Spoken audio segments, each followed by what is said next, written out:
India plus news સમાચારમાં વાત કરીએ તો વડોદરા શહેરના છેવાડે આવેલા માણેજાના ગૌચરમાં ગેરકાયદેસર રીતે વૃક્ષોનું છેદન કરતા વિરપ્પનો સક્રિય બન્યા હોય તેમ લાગી રહ્યું છે। વડોદરા શહેરના છેવાડે આવેલા માણેજાના ગૌચરમાં છેલ્લા કેટલાક સમયથી ગેરકાયદેસર વૃક્ષોનું છેદન કરી બારોબાર સગેવગે કરતી અનેક ટોળકીઓ સક્રિય થઈ છે।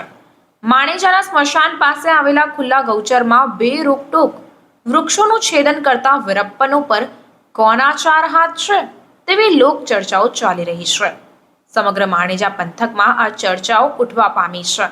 આ વિરપ્પનો દ્વારા લાખો રૂપિયાના વૃક્ષોની ચોરી કરી ગેરકાયદેસર વેચી મારવાનું જે ષડયંત્ર કોઈ માણેજાના નામચીન વ્યક્તિ દ્વારા રચવામાં આવ્યું છે।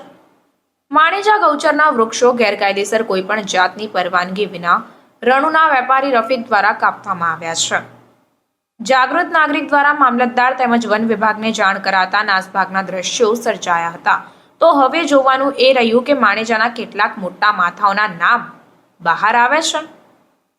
અત્રે ઉલ્લેખનીય છે કે સરકારી હોય કે માલિકીના બધા વૃક્ષો પર્યાવરણ બચાવે છે અને ઓક્સિજન આપે છે। નવા રોપેલા વૃક્ષો મોટા થવા માટે 20 વર્ષ જેટલો સમય લાગે છે, ત્યારે ઓક્સિજન અને પર્યાવરણ બચાવવા માટે લીલા વૃક્ષોનું કટિંગ અટકાવવું અત્યંત જરૂરી બન્યું છે। ત્યારે આ બાબતે કેવા કાયદાકીય પગલાં લેવામાં આવે છે તે તો હવે આવનાર સમય જ બતાવશે। Reporter Dhavalsinh Solanki, India plus news, Vadodara. રણુ છે। રણુનો આ વેપારી કોણ છે? રફીક। અને આ લાકડા તમે ક્યાં ભરવા આવ્યા? આપણે મારાઠા।